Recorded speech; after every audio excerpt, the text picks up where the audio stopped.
Order Planning and Transportation Commission meeting of May 10th, 2017. Secretary, can we have a roll call? Chair Alcheck. Present. Commissioner Guardias. Present. Commissioner Lowing. Present. Commissioner Monk. Present.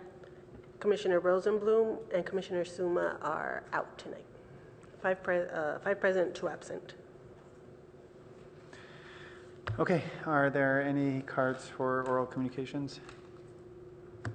Okay, seeing none.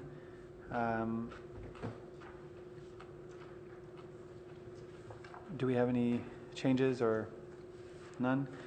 Then why don't we begin with the Assistant Director's report? Thank you, Chair. Just wanted to report that the City Council supported the PTC's recommendation on the parcel map exception for the Bowman School. And in the process of doing so, had a conversation about private schools versus public schools, which was a similar conversation that the Commission had. And while they didn't want to get into a debate about it that evening, they recognized that there probably is a distinction between public schools and private schools, and that the comp plan tended to perhaps favor that attention toward public schools in consideration of the comp plan. But they also looked at the merits of the project and were able to find, as the Commission did, support for the exception and ultimately the parcel map. And also that evening, of course, you had your joint session. I don't know if the chair wants to speak about that, but that's all I have to report on the report at this moment. Let me ask a quick question. Did somebody attend Monday night from our? Did they need us or anything? I'm just curious because we talked about it that night about the idea of moving forward, potentially majority and minority representation. Yeah. Not that on that particular issue, I think we needed it, but I'm just. Right. There didn't appear to be a need for that dialogue, and I actually did have a conversation with Commissioner Guardias, and we came to the conclusion that it was probably unnecessary, to stick around for that item. It seemed like a pretty straightforward. There was no dissenting perspective, and we highlighted some of the perspectives in the staff report. Okay. Well. And I was there that night. I didn't hear them discuss it. No. Okay. They didn't need anybody. All right. So, with respect to our joint meeting, I think it went really, really well.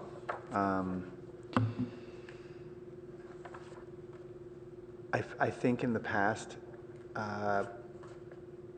people have often wondered what the value is of that meeting because it's only an hour and it's tough to sort of get anything done. But I walked away from Monday's meeting feeling like we accomplished a lot. And I hope that, especially for our new commissioners, that you reach out to some of the councilmen and find time to meet with them on your own and continue to cultivate relationships because unfortunately we don't really get to speak to them that much, and we work very closely with them. So I think this was sort of a good icebreaker, I guess, and I hope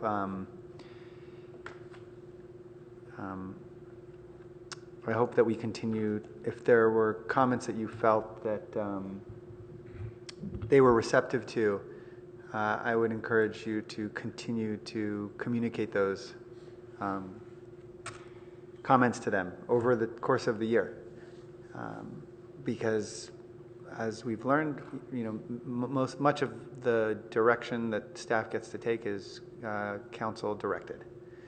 And having a good relationship with them will aid our endeavor to take on more and to dig deeper, and specifically on some of the specific issues that we discussed on Monday night, if we really want to talk about specific area plans. And I think we can't, we have to continue sort of putting it in front of them, because it's very easy for them to move on to the 30,000 things they do every week and stuff get on the back plate. So I think it was a good meeting.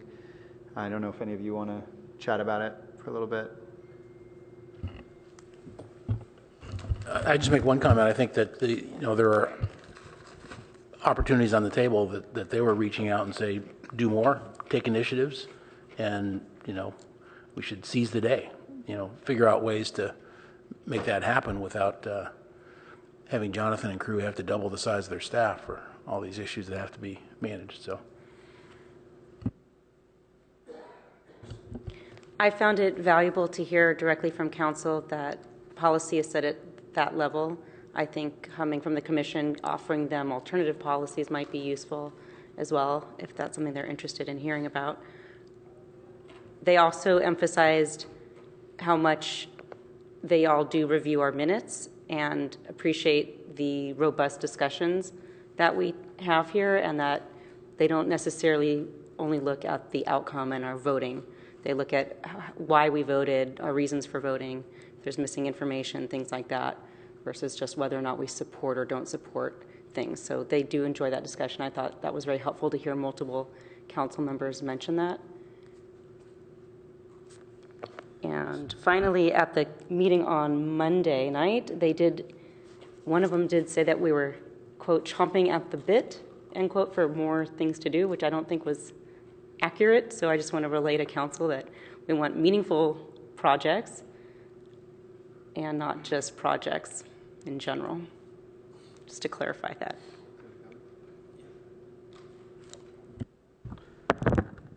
Thanks.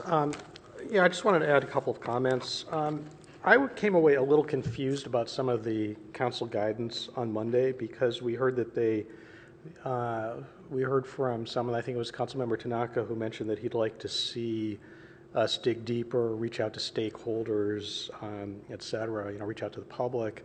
And I think that on a couple of the issues that we forwarded to them from last year, ADUs and impact fees, we did all of those things. I personally participated in stakeholder meetings, in public outreach. I think we had healthy debates at the PTC. So I would love to get some feedback if there's some additional things that we ought to be doing to provide a fully vetted, fully rounded process. I'd like to hear that, because I think those were examples where we did do that, and where the recommendations we made may have fallen on deaf ears. I mean, if the point of all this is debate, it's not to reach compromise and conclusion, I think that'll pull us apart rather than pulling us together. So I think we just need to be careful about that. The other thing that I heard, since City Attorney Stump gave us a readout on the comp plan process, I would actually love to get a non-confidential written analysis, because what she read out to us seems pretty different from the plain language reading of the Muni Code. And so if we're looking at something that is contradicting the plain language, it's relying on some kind of deep legal analysis, I think it'd be useful for us to understand that reasoning in more than just a verbal explanation. Okay. That's an interesting ask. I'll let, maybe you guys can simmer on that and let us know. Maybe not, we don't have to kind of deal with it now, but I think that's I don't want you to deal with it now. I'd rather that maybe you communicated that to her first, and to City Attorney Molly Stump first, and then have a response. And I don't want to spend too much time on that. It is, that does remind me, though, just a second, it does remind me that my takeaway, one of my takeaways was that the idea was we would get the comp plan in June, and they would like it back in August. So I'll just throw that out there, that maybe at one of our upcoming pre-PTC meetings, we can sort of look at the calendar together and figure out how many meetings we'll be able to stretch it out over, and then come up with some rationale on how to review the comp plan in anticipation of those. We're actually hoping to do that at the next pre-meeting that you have. Perfect. So we can tackle those issues. Okay, fantastic. Did you want to make a comments? Go ahead. I would be interested in pursuing the item of the study of the study of California and Fry's electronics area, and I'd be interested how this commission can trigger the process. So that's my ask to the council. What would be the proper trigger? Should we probably have it on our agenda and then we would be voting, but this needs to be on the agenda officially, probably to move it further. Would this be the case? So I want to be mindful of where we are, at least on the agenda right now for this purposes, and I feel like I probably am partially responsible for this conversation. We're still in the city official reports section, which is really me reporting out to the commission about some things that have happened. And if we're getting to the point where you're giving us some dialogue, what we might want to do is have that conversation under our commissioner comments. And if that question were asked at that time, the response would be, we can schedule an item for an agenda discussion about it. But I think what I heard from the council was that there is an interest in seeing how this all, the comp plan getting finished, and there's a handful, half dozen items that I think we're gearing up for implementation shortly after the comp plan, so that we can begin to take this decades-long effort of planning and start implementing those key policies. And I wouldn't be surprised if that's one of the ones that rises to that list. So it's a question of timing and when do we get engaged. And I think part of that has to come from the closure part of the, maybe not complete closure, but at least direction on comp plan. Yeah, I totally understand, right? But just on our side, I see this as triggering the process of asking and directing funds to develop area plan of California and Fry's Electronics. It's going to take at least a couple of months till we get there. So say that if we trigger the process 1 month from now, probably it will start somewhere in autumn, when the comp plan will be done, right? So that's, I'm not talking about overlapping those items. I know that you're busy with other things, but, I'm looking forward to this, what's going to happen later. Sure, and as the chair mentioned, I mean, there's, the council sets our direction and policy. The commission can certainly submit a letter to the council saying, hey, this is something we want to get started on right away. Please direct staff to, initiate this, or, I'd have to take a look at the code to see what authority the commission has for initiating these things, but we can do that. Yeah, I want to just follow up on that. I think there were a number of council members who were receptive to your suggestions, and I think it would be worthwhile maybe to take a look at the minutes from Monday, and then what I've learned over the last 5 years, especially this year, is that a large part of our agenda is sort of set in response to council direction. And asking staff or attempting to initiate something like that at this level, I don't think is the most effective approach. And what I would suggest is there were at least, I know Councilmember Holman, for example, responded really positively to that suggestion, right? She said, tomorrow isn't soon enough, right? I think that was her response. And so what I would do is I'd look at the minutes, and then I would direct an email to Councilmember Holman and whoever else seemed very receptive to it. You can copy me or not, and just say, what's the next step? How can we pursue this?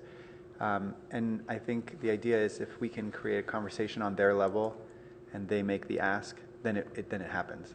And that's why these relationships are important, because if you want to sort of pursue the most, the things if you're passionate about really making a difference on this commission, then we need to be empowered, and we're learning that those directions have to come from the top. So I'm not kidding. I really think looping a couple of them in and saying, how can we make this happen? We want to work on it. We've got time. What do we do? I don't think they'll ignore it. Yeah, I agree. This is possible avenue to explore. But I don't think relying on planning staff to sort of go between will be as effective. Let me just put it that way. That's right. Yes, but I just also want to explore, right, for the future purpose, right? I just want to understand, despite of the personal connections that we may have with the council members, and I want to know what this commission probably need to discuss it officially before one of us reaches out, whoever it is, right? Because, it's not going to be my authority. It would have to, before somebody reaches out, me, you, or somebody else, there would have to be at least some conversation that there is a consensus of support for this initiative. I think you had it, though. I think you had it. I think, my sense was that Commissioner Rosenblum agreed with you. I certainly agree with you that those are it's an important area to begin studying. And I think a number of councilmen agreed. I just think, what's the difference between actually doing it and not doing it? Somebody has to get the ball rolling, and it's got to be at their level. Anyways. I just had a procedural question. Might it be part of the next agenda item? Are there capital implications? As I recall, when we did the Parks Master Plan, we had to move up a CIP to get funding for the consultant to do the master plan. So it seems to me like it might be a CIP, and if we don't bring it up tonight, we can't bring it up for a year. Well, so I think the city attorney and I are getting a little uncomfortable with where we are on the city official reports in this kind of dialogue. I think we ask that question when we get to that item at the CIP, and happy to respond to it.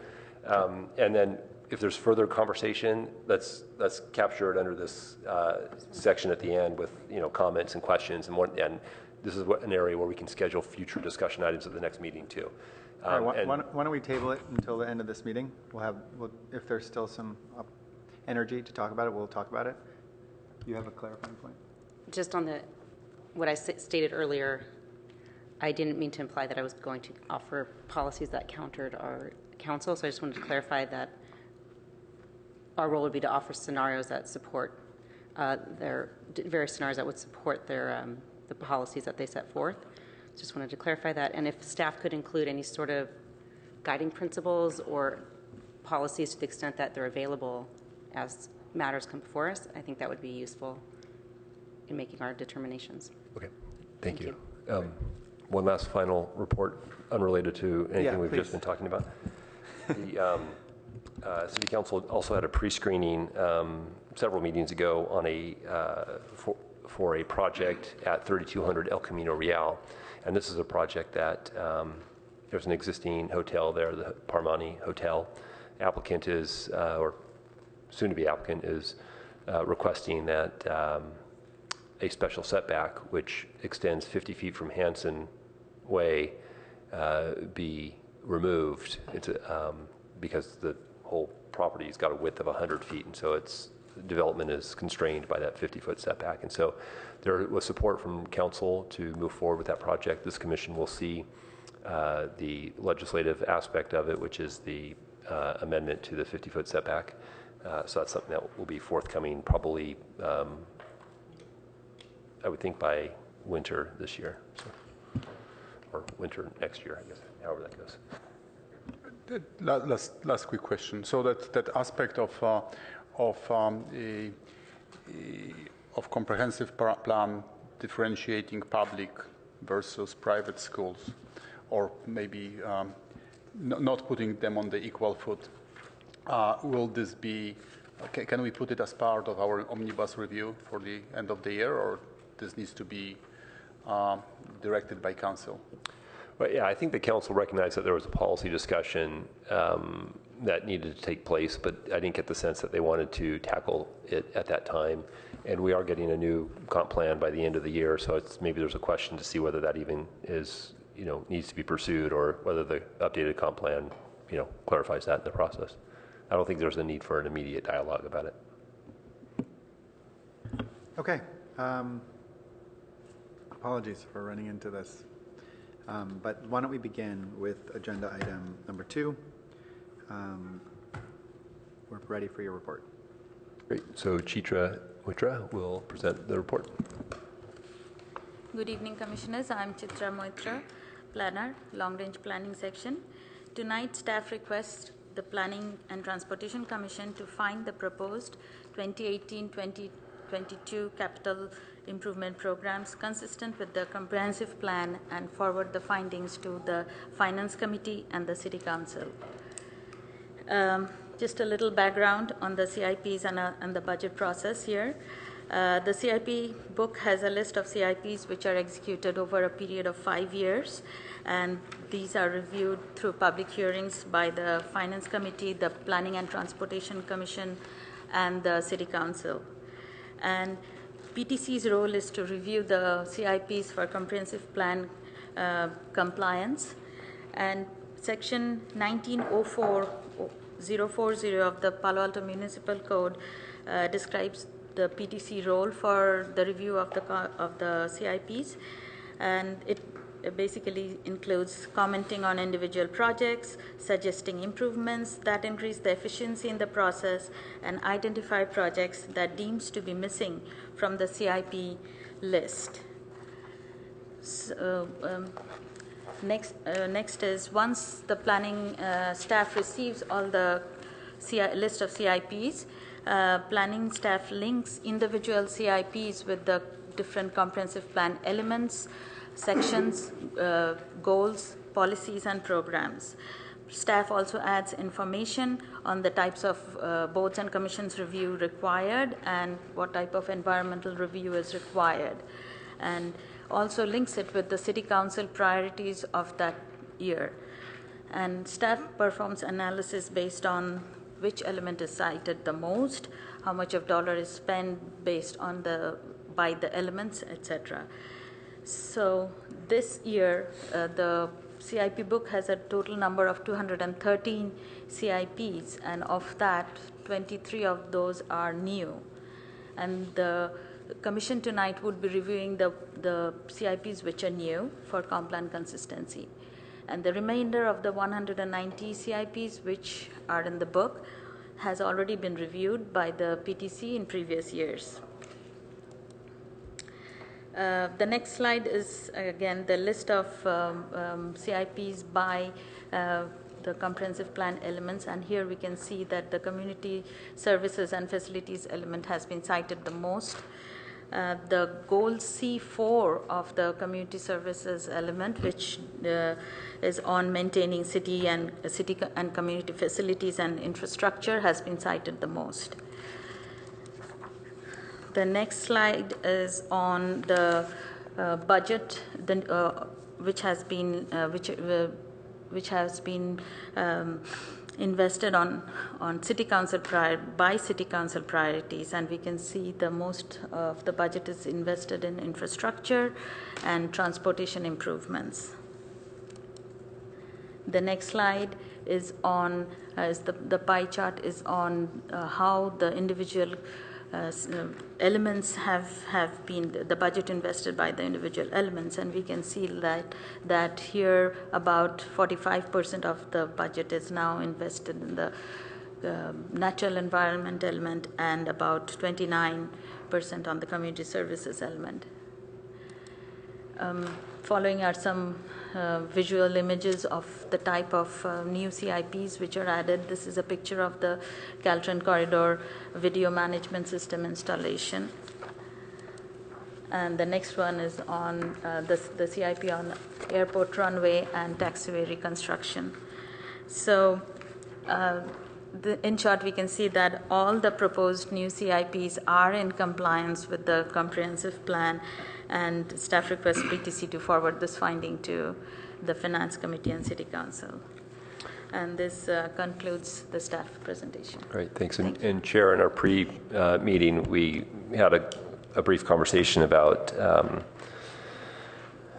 the Commission's role in reviewing this, and I think Chitra summarized it on the third page of the slide, and ultimately what your review results in is in a letter that gets transmitted. Staff will prepare it and we'll send it to the chair for signature. That memorializes the conversation that takes place here this evening, and that a primary review is assessing the new items on the list, and I think there was 23 new ones for conformity with the comp plan.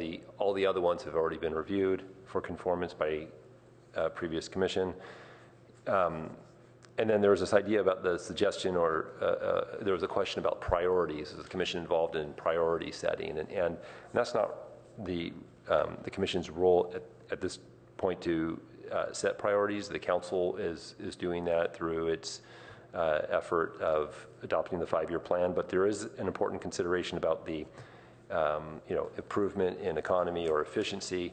If you see things in this plan that could be sequenced differently or combined differently, that might be beneficial. That's the kind of information that we'd like to learn about. And I can tell you an example from another community where situations where you might go and pave a segment of roadway with new asphalt, rebuild a section of the road, and then the next year the utilities, get torn up to put in a new sewer line or something like that. That would be something we'd want to try to avoid and make sure that the sequencing was right, that let's do the infrastructure improvements and then we do the paving here.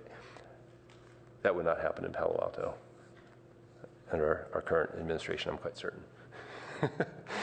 And so, and then finally, if there is improvements that do not appear in the program, that would be an opportunity to suggest those on to council. So thank you, and we look forward to your comments.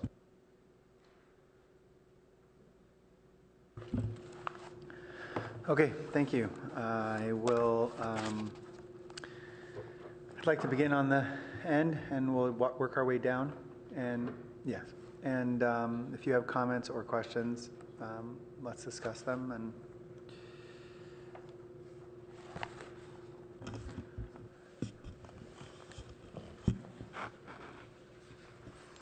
So since I have to begin, so thank you very much for coming and presenting this to us. It's always awfully nice to see you, as well as Chitra. Chitra comes to us more often, but I know that when you come with the capital, with the CIP review, I know this is always spring ends and summer's coming. So, I'm sorry. Excuse me for just we should probably introduce. This is Brad Eggleston. Eggleston. Just want to make sure I got that right. And so Brad's the Assistant Director for the Public Works Department, and some new faces may not recognize him. He's a primary contact for all these public improvement works, and we also have some additional staff from ASD as well, and mostly just ASD. Okay, thank you. Very good. So there's a couple of questions I want to ask. So if I can direct you to the page we discussed before the meeting, 2272, with the El Camino Real Pedestrian Safety and Streetscape Project. And I recognize, of course, that this is the intersection that is in need of the speedy improvement because of the safety reasons.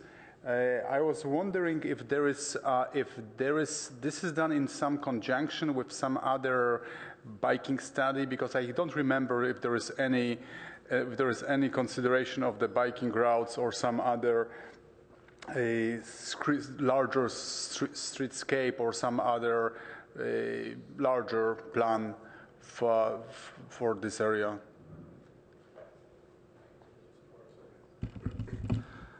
Thank you, Commissioner Guardian. Again, Brad Eggleston, Assistant Director of Public Works. I believe this project was not part of the city's bike and pedestrian master plan.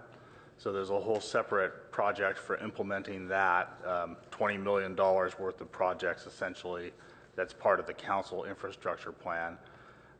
This is another opportunity for work on El Camino that was identified recently by the transportation group in planning, and that they applied for a grant for this project, which they received.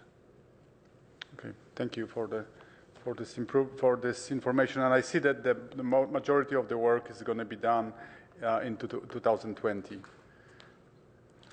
That's correct. So there's a design process that still needs to take place. Of course, and like with any other. It also has to do with the availability of the grant funds.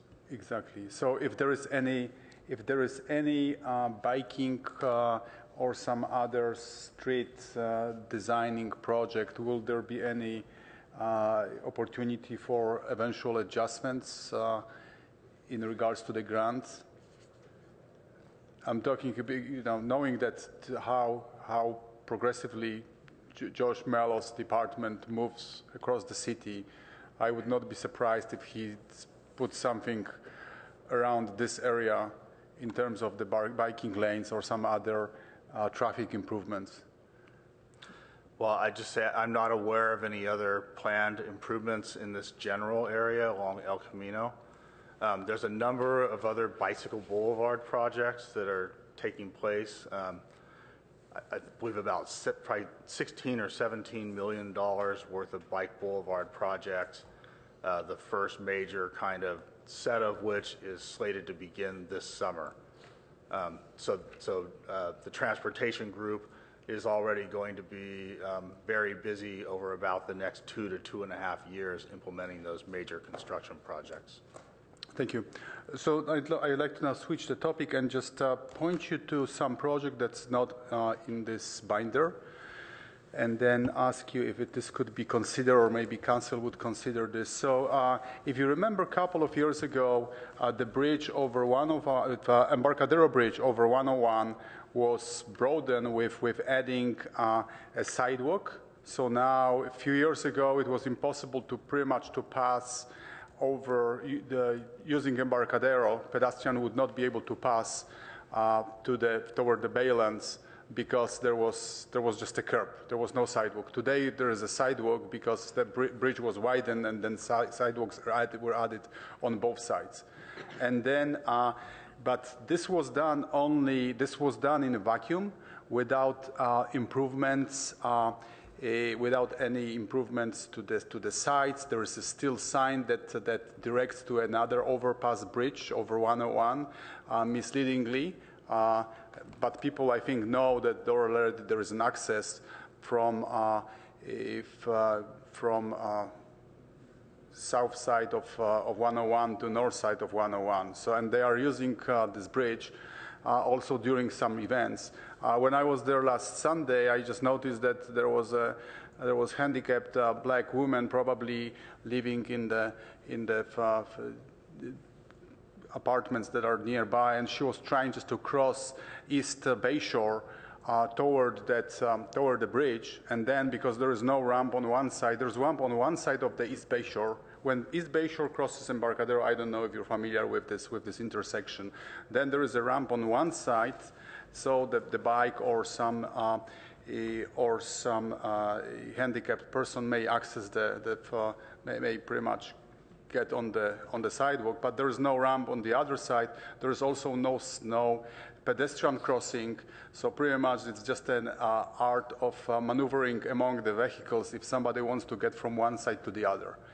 So during events, this is usually guarded by police and some other safety personnel. But if there is no event, then there is number of bikers, including myself or some other pedestrians that use this. So my recommendation is that if it's possible, just to consider this as a capital improvement project with installing the right ramps to the sidewalk, removing and installing the right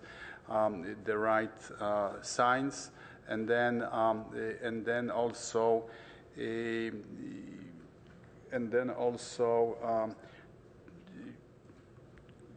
allowing for pedestrian crossing across East Bayshore.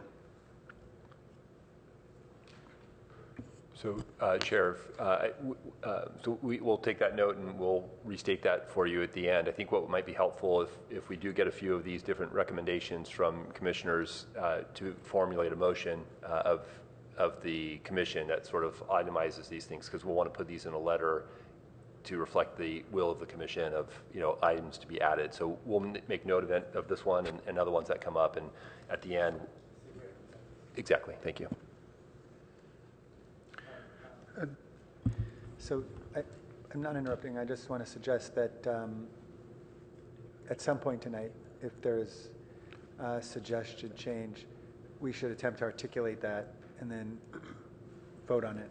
And if there's consensus, then we'll add it to the memo that we have to draft and sign for the council. Okay, so just make a note that you'll want to articulate that in some fashion that will resemble a motion. Sorry, you can continue. No, thank you for now. I have one more comment, but I will pass it on my colleagues.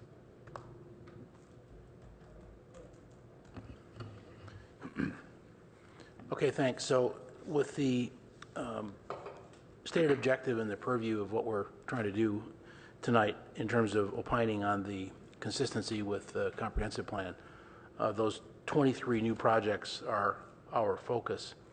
And because so many of them are with parks and open space, I've had intimate years of experience working on these. I'm delighted after all those years of hard work. It sees that you can really get stuff done. And a number of those, we spent a lot of years in ad hoc committees and so on working on that with staff to get it there.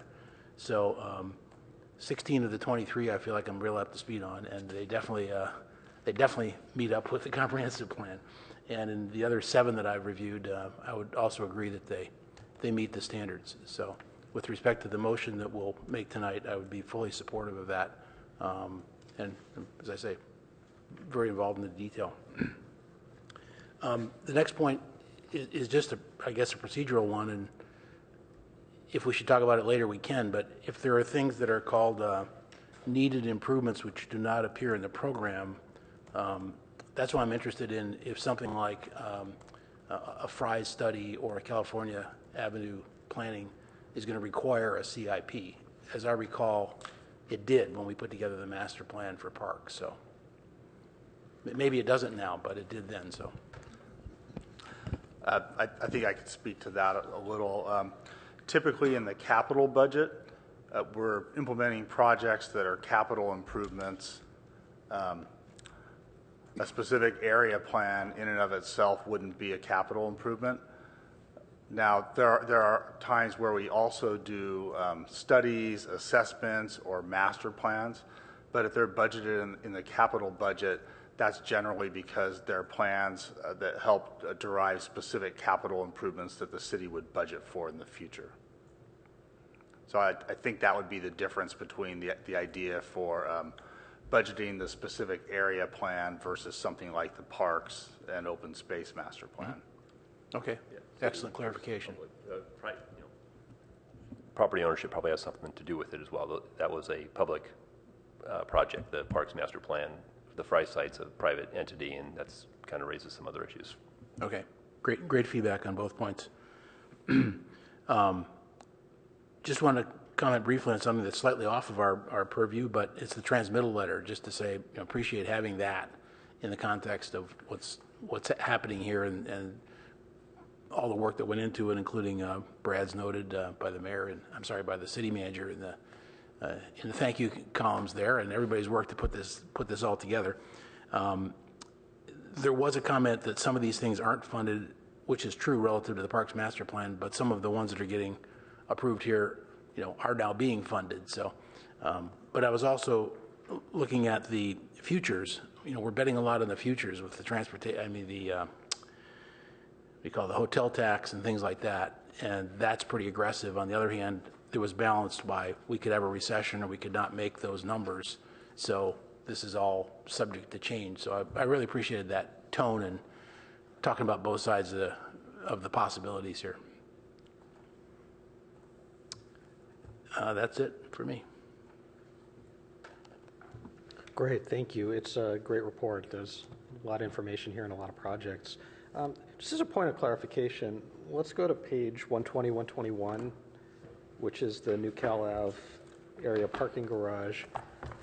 2 questions relative to this, since this seems to be the continuation of some work that's already started. I guess this was previously approved in, was it last year's CIP budget or 2 years ago?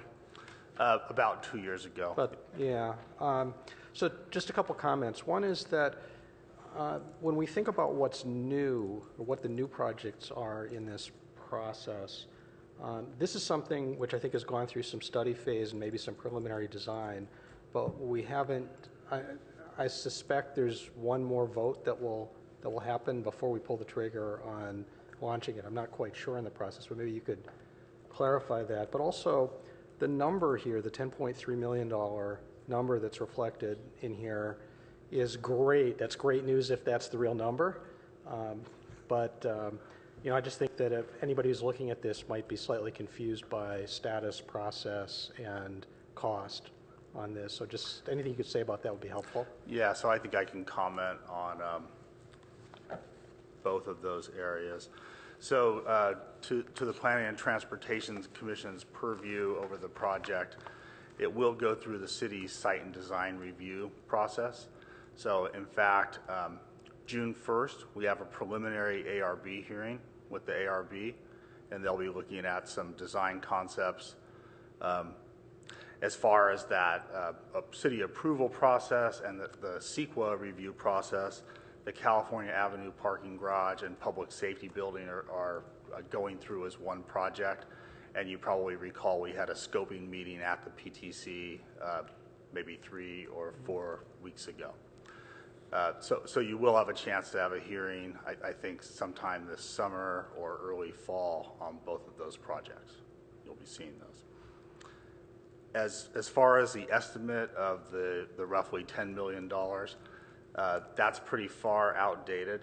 So this is one of the 9 projects that are part of the 2014 Council Infrastructure Plan, which originally was about $126 million estimate in total for all of those projects. Since that time, costs have increased quite a bit, primarily due to construction cost escalation and the fact that these were based on old estimates, in some cases from 2010, 2011, 2012. So construction cost escalation is a big factor since then. And then part of the escalation has to do with things like recent decisions by the City Council to increase the scope of the 2 public parking garages and make them considerably larger and at higher cost. So there's been kind of a conscious decision at this point, at least in this proposed budget document, that with these draft project cost estimates that we had for all of these infrastructure plan projects, we didn't yet go in and try to update all this information and assign new cost estimates to them.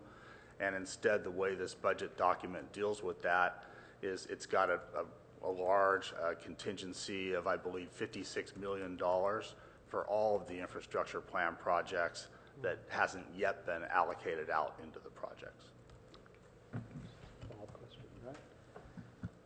Okay, that's helpful. And then is the hypothesis then that since these are likely to be debt financed, that they won't impact the other aspects of the CIP budget or the city budget, or what's?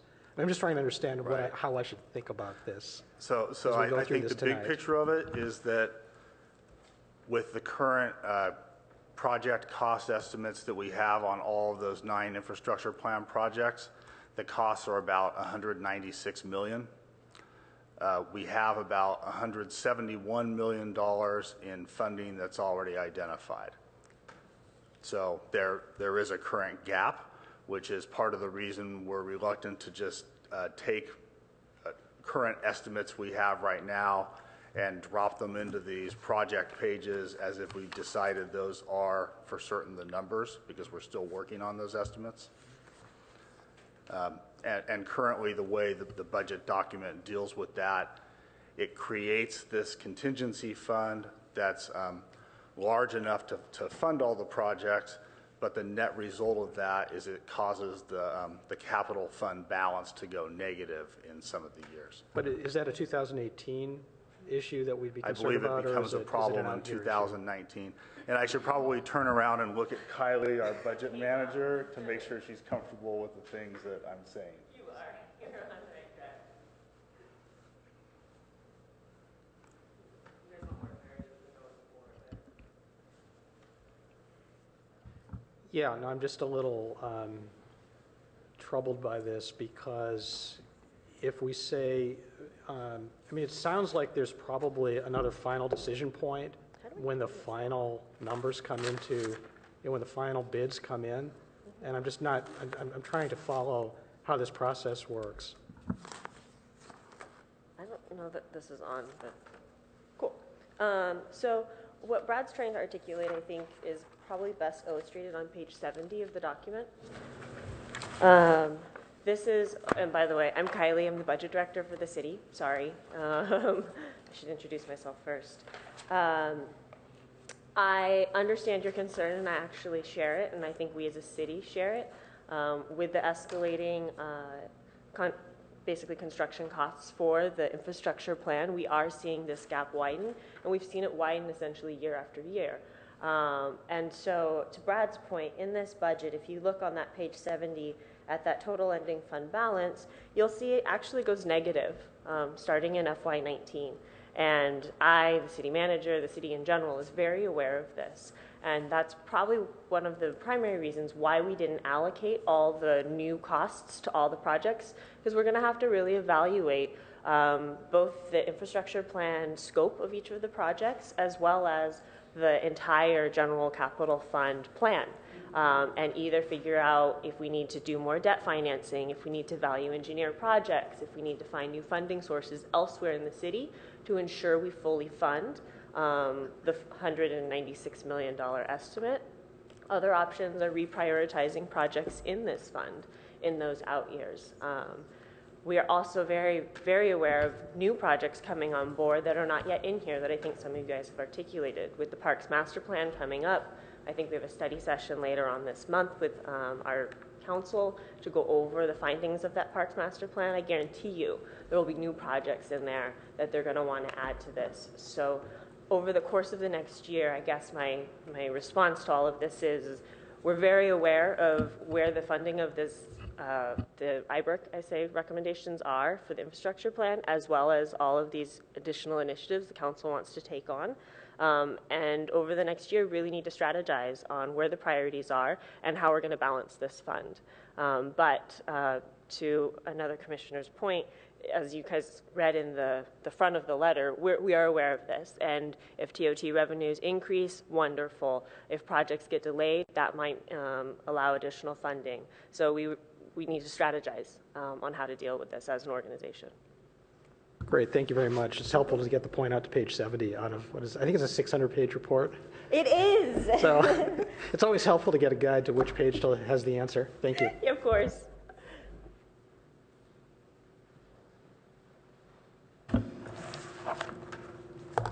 So I have a quick question before I move on. Is it, I mean,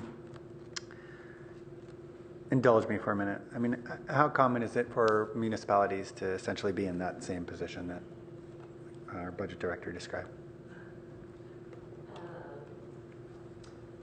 How common is it to have a 5-year CIP that shows these? That shows a negative. That, I mean, my assumption is that it's really common and that there's this process by which we have to prioritize, which doesn't necessarily happen at this level. Right. But that essentially our eyes are always bigger. I shouldn't say it like that.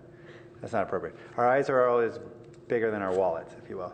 Of course, and that is consistent not only on the capital side, but the operating side as well. And I think one of the reasons why it's a little bit different and we chose to display it this way this year is it is a 5-year CIP. So from a council perspective, the 5 years are a plan.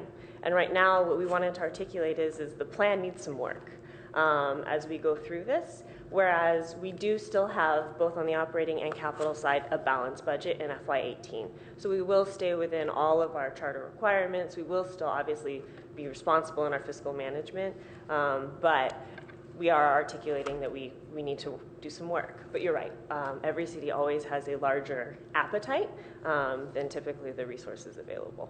Is it safe to assume that there's like a process where FY 2018 projects that would essentially become ongoing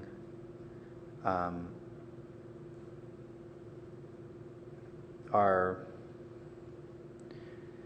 I don't know, I'm assuming that I'm curious to know if there's a process by which we track those sort of ongoing commitments as we incorporate sort of future projects into our capital improvement fund. So like there are a number of things there's a number of ways you can put this together that we don't essentially run out. But if you make certain moves, then those become ongoing costs because they're not just single year projects. I don't know, how does that, I'm curious to know if there's a process by which those are weighted differently when you do a single year budget or I'm going to try and answer this. Tell me if I get to the point that I think you're trying to hit on. So a couple things. Ongoing O&M associated with projects. So as buildings, as facilities, brick and mortar come on board and go live, we do account for the ongoing O&M implications, but it does switch from this capital budget to our operating budget. So we will do that every year as things go live. And these budgets, this capital budget, project by project, outlines what those ongoing O&M implications are. As you get closer and closer to the current year, they get more and more finite so that we can actually make the physical switch over the next year. In terms of prioritizing projects. Hold on, let me stop you there. Maybe I can ask this question a little differently. When they move into your like current operating budget, do they represent sort of a single year estimate of what the costs were going to be or are going to be, or do they represent sort of a net present value of what the 3-year? Do you see what I'm saying? I think you're talking about like the asset value, anything. Yeah, that's like gonna if a project, for example, is X dollars over 3 years, when it goes into your operating budget for the year, is the amount that sort of allocated only what you anticipate spending that year, or does it represent the sort of the 3-year goal? The operating budget is a 1-year budget, and so it only moves the first year. So it's if you looked in FY18, I'm trying to think of a good project that's over a couple years, but whatever's in the FY18 column in this 5-year CIP, only that component moves into the operating budget for FY18. All the out years, 19, 20, 21, 22, will all be reevaluated as part of the budget process next year based on where the status of the projects are, which is why Brad's so key to this, the priorities of the city, and then funding levels, basically. So I'm just satisfying my curiosity. Are there projects that we began that are multi-year that we've stopped, that we've abandoned? That we stop or abandon. I actually don't know that I'm probably the best one to answer that, considering I've only been here for about a year.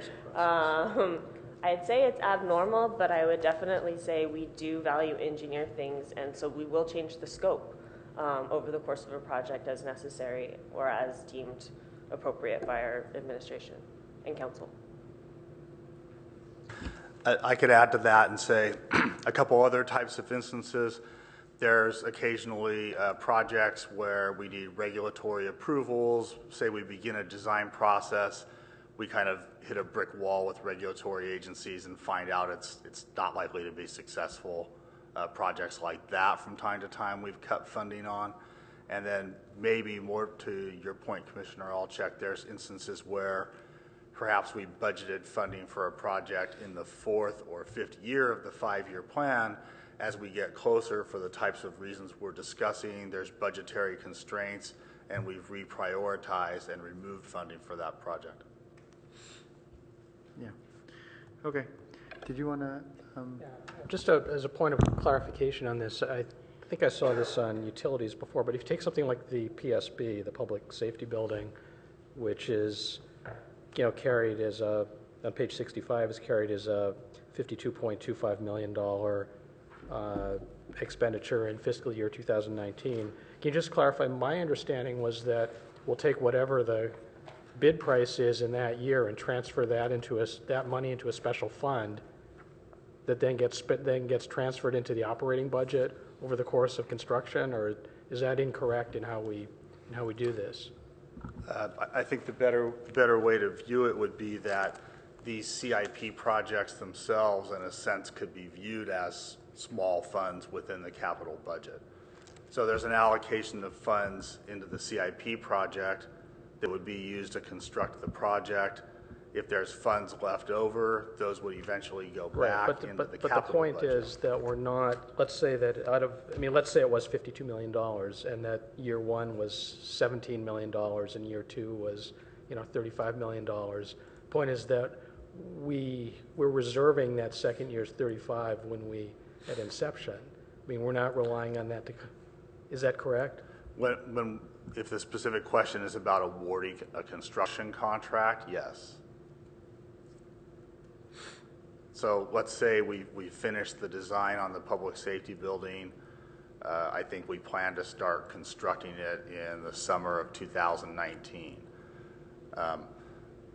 So typically, even though it might take 2 years to build, if we have a bid for, say, $40 million to construct it, we would need to lock in that amount of funding at the time that we award the construction contract. That was the clarification I was looking for. So there's no risk that we would build a shell and then say, whoops, no. We'll stop here and watch the wind blow through.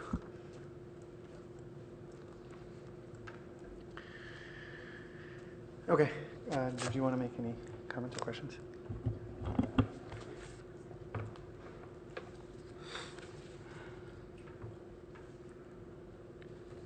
I don't know if this was answered by our budget director, Kylie, but in regards to our obligation to suggest any needed improvements, I just want to ask as we go forward, how is our soon-to-be adopted comp plan programs being accounted for? To the extent that there's any, well, what I'm asking about is the fact that there's 102 new programs, about a third of them go to safety. So, we're looking at the CIP today on the existing comp plan, not on the soon-to-be comp plan. Right. So, is there an accounting for the new programs that are in the proposed comp plan? No, and principally because that is draft and has not received an official action from the city as far as adoption. So this is all existing policies and programs. Okay, so and then thank you. So I did review the 23 projects. There was one edit I'd like to go over with you afterwards in regards to the FY18 through 222, the CIP. And it does appear to be consistent with the comp plan in existing and as well as our proposed plan from what I know about it, in that most of what we're looking at deals with the general upkeep, maintenance, and safety. I just had a couple clarifying questions on just two of the items. The first one being the video surveillance, and that's on page 230, 231. Can you just kind of give an overview of what's happening there and how it'll be different from the existing safety measures? That's the Caltrain Yes, the Caltrain corridor video management system. So what's happening is that the city's currently allocating about $1.7 million a year for the track guards that are there at the, I think it's 5 locations that we have them at. So the city's been working with the Project Safety Net group and a means restriction group looking at best practices for safety along the Caltrain corridor. And there's plans being made that are going to the city council soon. It's actually in the budget to start to make some reduction to that track guard budget in fiscal year 18. In combination with this new camera monitoring system that would be in place at each of those crossings and would be able to watch the corridor and would be monitored at an off-site location 24 hours a day. So the plan in fiscal year 18 is that once that new system is in place, then strategically there would start to be a drawdown at least at certain times and less impactful locations of the current track guards that are in place. So from a fiscal standpoint, we're going from 1.7 per year to 1.5 for the next 5 years. Is that correct? Well, the 1.5 cost is a one-time capital cost to install the system. So it doesn't include the person monitoring it and all of that additional cost, correct? Right. So in the operating budget, there's some additional funding for the off-site monitoring, which we're still evaluating what those costs will be. I think the total that's in the operating budget is maybe around $500,000 per year. That's probably high. So $600,000. So when this goes to council, I would imagine that you'd give them the total cost savings of the existing system and this new system. So and is this new system one that's supported by Project Safety Net? Is that what you said, that it was anticipated that we would go to this system? Supported. Correct. We've been having discussions with the Means Restriction Advisory Commission about best measures. So essentially what's going to happen in fiscal year 18 is we're going to get this system in place. There's going to be a time of overlapping. The plan is to start to have some scaling back and then to be assessing how well that's working in conjunction with that Means Restriction Advisory Committee. And then how would someone monitoring at a distance prevent any injuries to individuals crossing the tracks? Well, versus I having would the say guard that there? the track guards that are there, their current function is that they see something, call 911. They're not authorized to physically interfere, and there are issues with them as well. I mean, they're there at nighttime. It's dark. They can see 15 to 25 feet. The technology that's going to be there is going to have thermal imaging cameras that'll be able to see hundreds of feet down the right of way. Is there communication to the Yes, and the monitoring. So essentially, in terms of calling 911, the monitoring center would do that same thing and potentially interact with Caltrain as well. And the work we're doing on this is also looking at having audio capability at the sites. Okay, so it's more than just a visual. That's good to know. Just curious about it. The other question I had to do with the improvements for pedestrian safety and streetscape at El Camino in between Sheridan and Stanford. So I checked out that area today, and I'm guessing the issue is going across El Camino and not north-south on those streets. Is that, or are the accidents happening? Can you give us a page number? Oh, so this is at page 273, the El Camino Pedestrian Safety and Streetscape Project.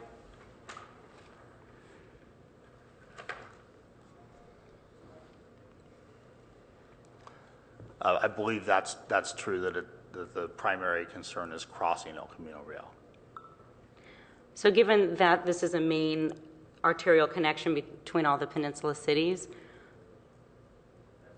is the plan how will this plan impact the flow of traffic? And obviously safety will outweigh that, but I'm just curious. Yeah.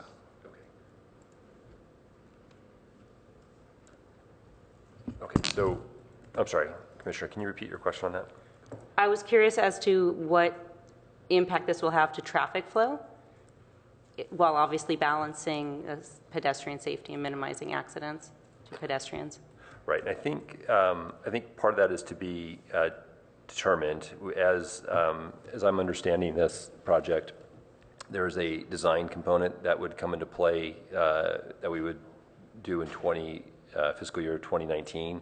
As part of that design improvement, we would also evaluate and assess the traffic impacts, or understand the implication of the project. But we don't have a design yet, so it's hard to predict what kind of implications that may have. Okay, thank you. That's it. Okay, I have a question. I'm just curious. Is there a process by which members of the community can suggest opportunities for value engineering projects?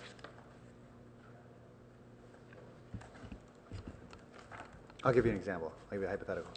There's a park and they want a dog run or something. Is it possible for community members to participate in the process, suggest value engineering opportunities, and I don't know, be a part of the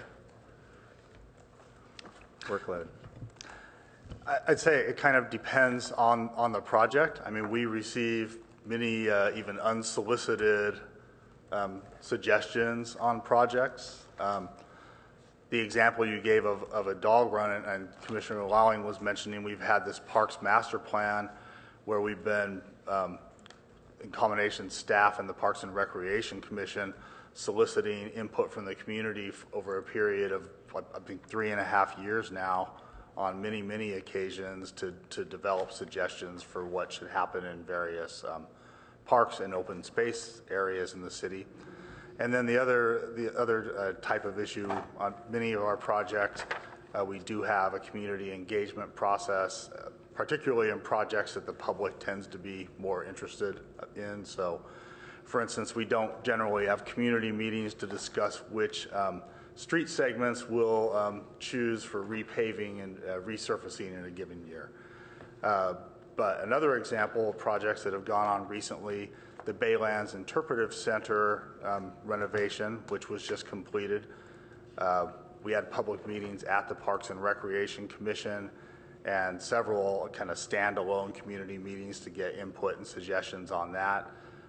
Just last week, I believe, we had a community meeting about the Baylands Boardwalk replacement. So those are examples of typical projects the community is most involved in where we do solicit input. Okay, and then I had another question about, just again, satisfying my curiosity here. This self-contained breathing apparatus replacement project, are all like equipment acquisitions sort of inside the CIP? Are those typical? Is this unique for some reason, or is this just this year's? It is appropriate for certain equipment purchases to go through a capital budget as opposed to an operating budget. Some of the main indicators of this are if the asset is going to be depreciated, if it has a value to the city, versus I don't know, if I'm just maintaining a parkland, right? That's just the park itself, building it is the asset, and so that's what will be a capital project. But if we're watering the lawns and maintaining play structures, that's going to be an operating cost. So these SCBAs are an actual piece of equipment that theoretically could have a resale value if we wanted to at some point in time. So that's why this is budgeted in the capital budget. Got it. So like if we acquired a new fire truck, it would be in the CIP? Correct. And it is actually in the vehicle fund. But helmets wouldn't be? Probably not, correct. Okay. All right.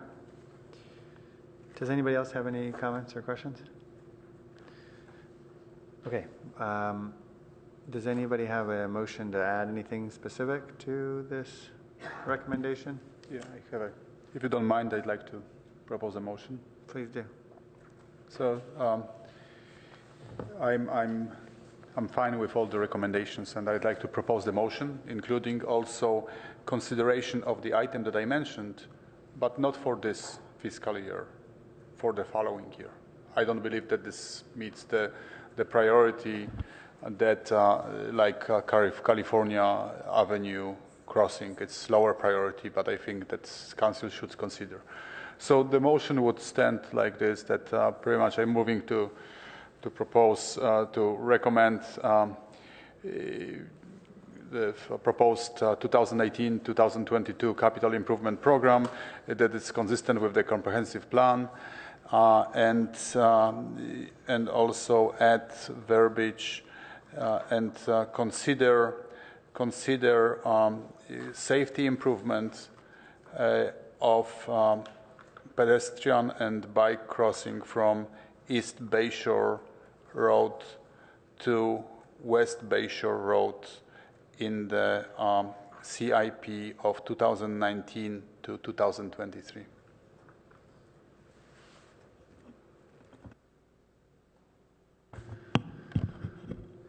Do I have a second for that specific motion?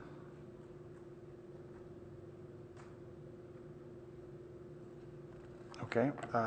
Seeing none, does anybody else want to make a motion?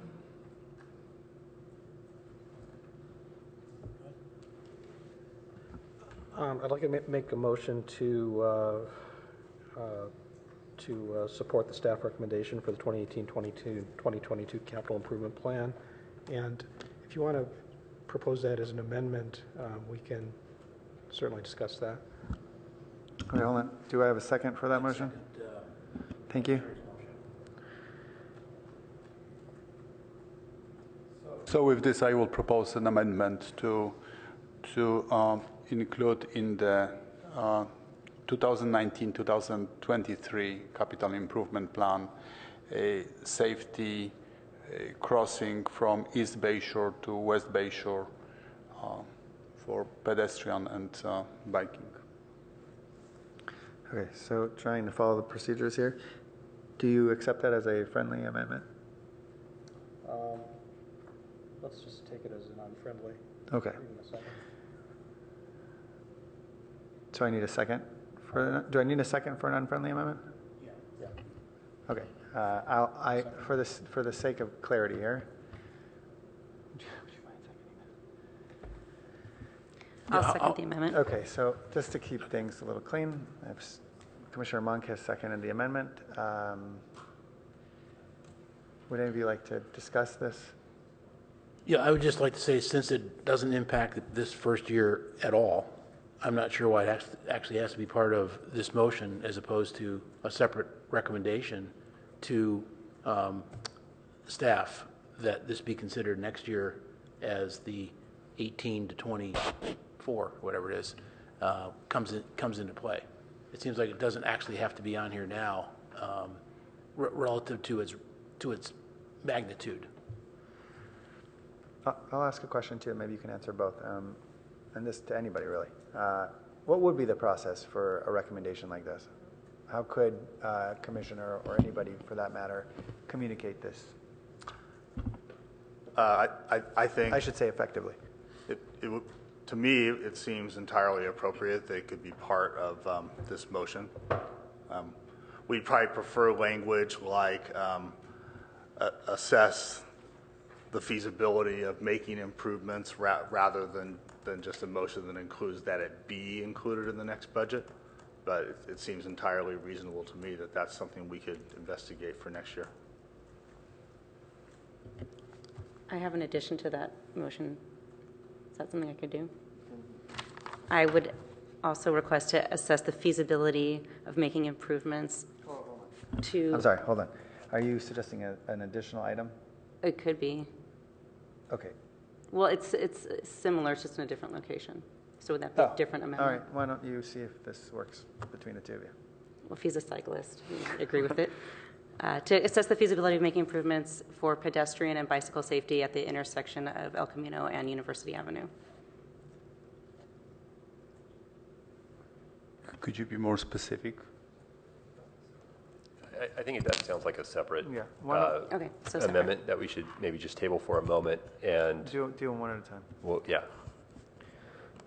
Okay. So you had Chair, you'd asked a question about process, the process, and it sounds like it's unlikely to get embedded into this program, but it's one that we can study for the next years. In lieu of the staff's response, do you want to reword the amendment and re-suggest it? Well, but actually, I'm quite receptive to including this in the single. Sorry, let me rephrase. In the single amendment. I mean, do you want to reword your proposal to reflect the suggestion that staff made about language encouraging an assessment rather than an inclusion? Yes, of course. Yes. So with this proposal, pretty much it would be assessment. Safety of the crossing, assessment of the safety crossing for pedestrians and bikers from East Bayshore to West Bayshore in 2019-2023. And then I would accept adding also Commissioner Monk's addition to this same amendment, if she would agree with assessment as well. Thank you.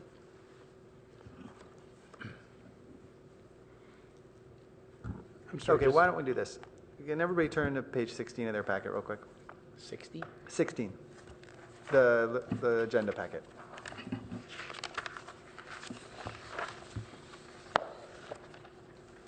So essentially, at the conclusion of this item, we'll have articulated a statement to which we will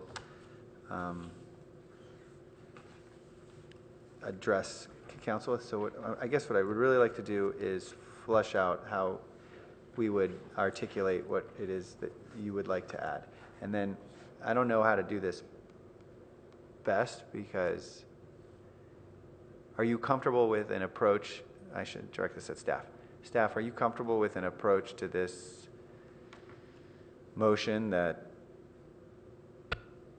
you have to wordsmith later, or do you want us to spell it out? Yeah, well, I think we're trying to work with it now, and pardon my unfamiliarity with the area. Is there an existing bike and pedestrian path at this area, or is it just? No, it's not. So the problem that I articulated with this area is that the bridge was widened with adding sidewalks. but it was when it was widened, then it connected to some sidewalks that were going to the bridge. But the bridge before never had the sidewalk itself. But then, before widening the bridge, there were signs, and that area was inaccessible. And then, per different signs, this area is still inaccessible. However, pedestrians and bikers cross the bridge because we know that it's crossable because it has been wider. But then the improvement wasn't extended to East Bayshore and West Bayshore, so there are no pedestrian crossings, there are no ramps, there are no cuts in the sidewalks, there are no ramps, there are no signs for pedestrians. There are still signs that are directing traffic to different overpass. And you're referring to pedestrian and bicycle facilities to cross East Bayshore and West Bayshore and connect to them? From East Bayshore to West Bayshore. Okay. East to west, okay. So the next fiscal year is going to be 2019-2023, right? So just if you can give us a moment, Chair, to sort of get this, such as... Chair, I'll check while they're writing things. Can we have further discussions? Well, let me ask you a question, Assistant Director. Could we draft a letter like this, similar to the one on 16, and then include an attachment of Commissioner's suggested opportunities for assessment list or something? My ask is because this is not quite, quote unquote this is a very specific request, and if we can't build consensus here, it may still have some merit. And my lack of familiarity with the specifics of what he's talking about may preclude me from. I don't have a lot of familiarity with the area that you're talking about, and so. That's not it. Does there really need to be consensus for us to have an attachment that may just articulate some commissioner-generated suggestions? So I guess what we would do is we would communicate the letter, and maybe there's a few lines in this staff report that goes to the Finance Committee and Council that just quickly summarizes the PTC's discussion, that it found consistency, and that there was this additional item that was identified, but there was not a motion to move it forward. I mean, we could certainly highlight it in the staff report. But I also think if we just spend another minute or two on it, we might be able to craft the language and present it as a something for the commission to consider. I mean, it sounds at the end of the day, it's trying to improve pedestrian and bike access at an area where it's difficult to do that, and the request is to assess the feasibility, and if it's feasible, to include that in the plan. I mean, include it in this year's plan? Not this year's plan, but it would be for the next year's plan. And if I can just continue along those lines for a minute, Commissioner Gardias, you had mentioned a couple of examples of what you were looking for, like signage and curb ramps. Was there any other types of examples that you were? Pedestrian crossing. There may be there may be also cleaning up of the brushes when cars are incoming from the 101 ramp up to the bridge. Then pretty much they are invisible to the pedestrians. Pedestrians and bikers are invisible to the cars, so that's a risk area. There's pretty much the cars don't stop. There is a yield sign over there, so the cars don't stop. There is a risk that pretty much some pedestrian or biker may be hit, even during the day. So there's a number of the pretty much of the improvements throughout from West Bayshore to East Bayshore to make this safe passage. Such as, so if I... Given that there is athletic center, there is a number of the runners every Saturday and Sunday. There are some events, so I think it's just a reasonable request.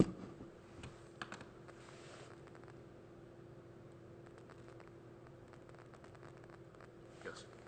Directional signage. Okay. So how we've interpreted the request is that the motion could include, or the proposed amendment reads, assess the feasibility of improving bicycle and pedestrian access from East Bayshore Road to West Bayshore Road for fiscal year 2019 to 2023 capital budget plan, with improvements such as signs, curb ramps, pedestrian crossings, landscape maintenance.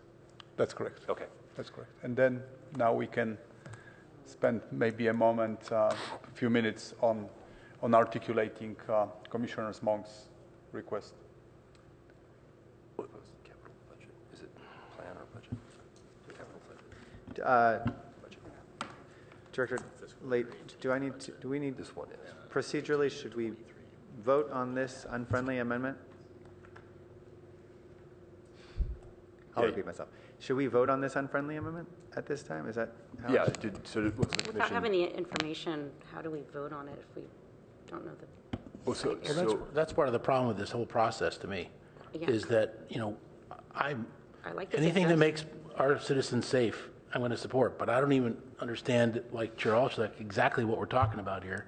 And I don't understand the materiality of that. If anybody has access to put things into next year's capital improvement plans for the planning department, we do.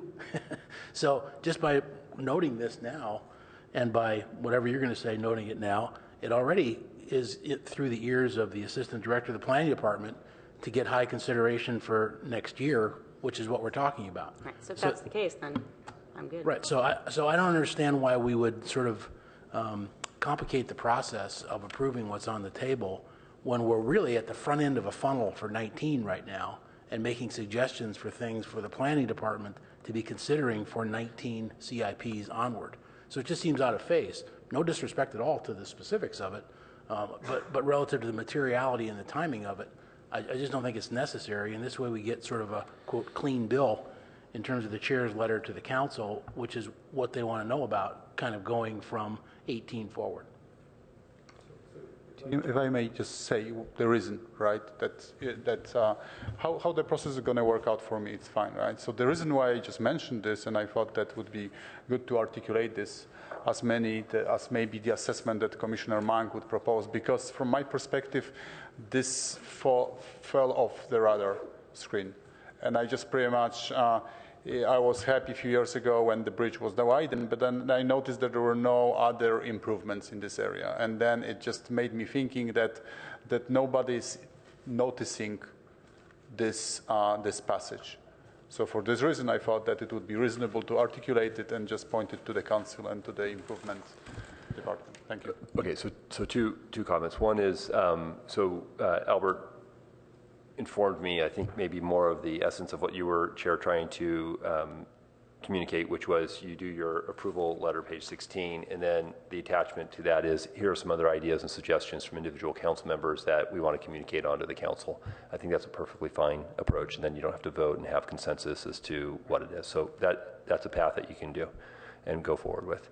In addition, this comment, is one that we could also communicate to our chief transportation official and explore, and maybe it's something that we can work out even in advance of a CIP effort. So these are the types of things. I mean, the city is consistently making improvements along areas, and not everything that's identified in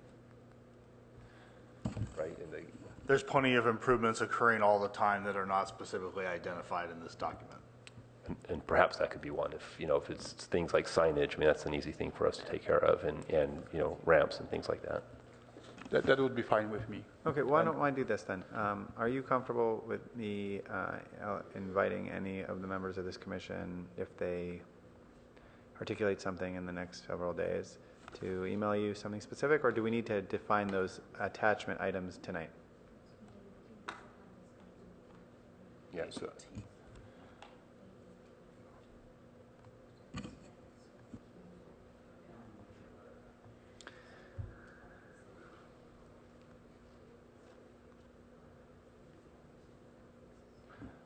tonight would be ideal. Okay, all right. Then why don't we do, as you suggested, it sounds like you've written that one down.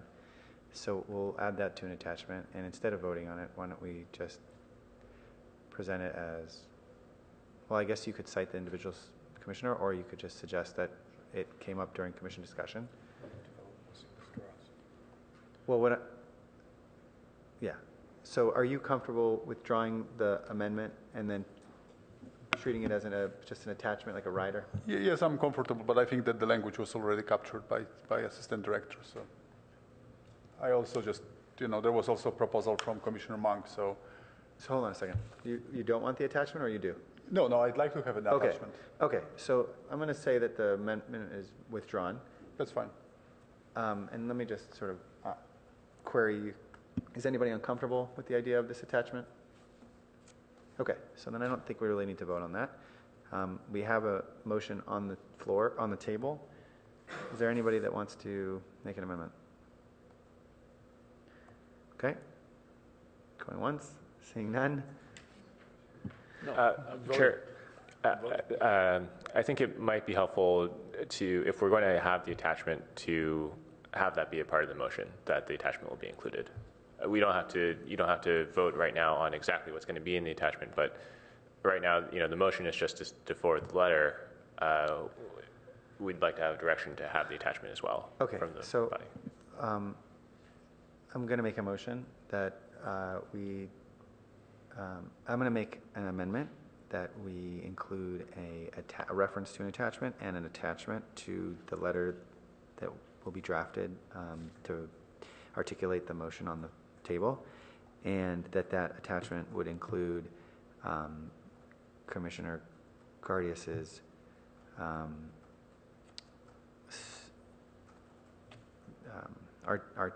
stated suggestion for the 2019 CIP budget.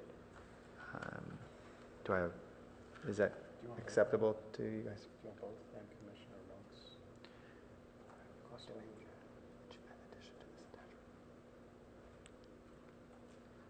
I'm going to start with that one, and then if there's any additional, I first want to make sure that we're all on board with the attachment concept and the item that is currently being discussed to be attached. Are you comfortable with that as a friendly amendment? Yes. Yeah. Okay, all right. So the current motion on the table is that the item before us is consistent with the general plan, and it will include a attachment that contains some recommendations that were discussed during our meeting, and currently that recommendation is single. That Commissioner Gardias has articulated, and I believe Assistant Director Jonathan Late has down.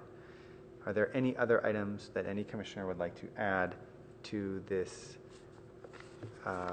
attachment of recommendations? I would just add to assess the feasibility of making improvements at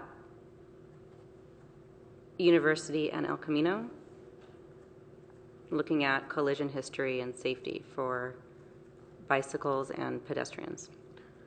Fantastic. Are you guys comfortable with that as a friendly attachment item? Okay. All right. Are there any others? Okay, seeing none, I'd like us to vote on the motion on the table. I'm not going to repeat it. I think we've all got it. All those in favor, please raise your hand, say aye. Aye. Great. That's a unanimous vote, 5 in favor with 2 absent, Commissioner Rosenblum and Commissioner Suma not present. Okay, that concludes item number 2. Item number 3 is an approval of the minutes. Can I have a motion to approve the minutes from the April 12th, 2017 PTC meeting? So moved. Second. Great. All in favor of approving the minutes from the April 12th, 2017 PTC meeting, raise your hand, say aye. Aye. Thank you. That's a unanimous vote with Commissioners Rosenblum and Suma not present. Okay. At this time, are there any commissioner questions, comments, or announcements? I have a question to staff. We were supposed to, originally had been forecast to be discussing the parking for the first time, and that has dropped off, but it's dropped off entirely, and I know that that's not the intent. because it was specifically referred by council, and they mentioned it again Monday night. The mayor actually mentioned it, and it's not anywhere projected on our agendas. June 28th. June 28th. Is that on there? No. Oh, okay. 'Cause I thought I'd seen that before. He wanted you to ask that. Wanted to be ready for the answer. Okay, so I'm going to just ask one more time, are there any comments or questions considering the conversation we had at the beginning of this meeting? Does anybody wish to continue that conversation? I'm going to, per our conversation earlier, I'm going to take it as my action item to reach out to the council members that were in support of area plan for California and Fries. Okay. I'll just make a quick request to the commissioners. If you know you're going to be on vacation this summer, it might not be a bad idea to shoot an email to staff and myself, letting us know. I know some people will be traveling, and it's always good to have a heads up in terms of quorum requirements. So if you know you're going to be traveling, shoot us an email.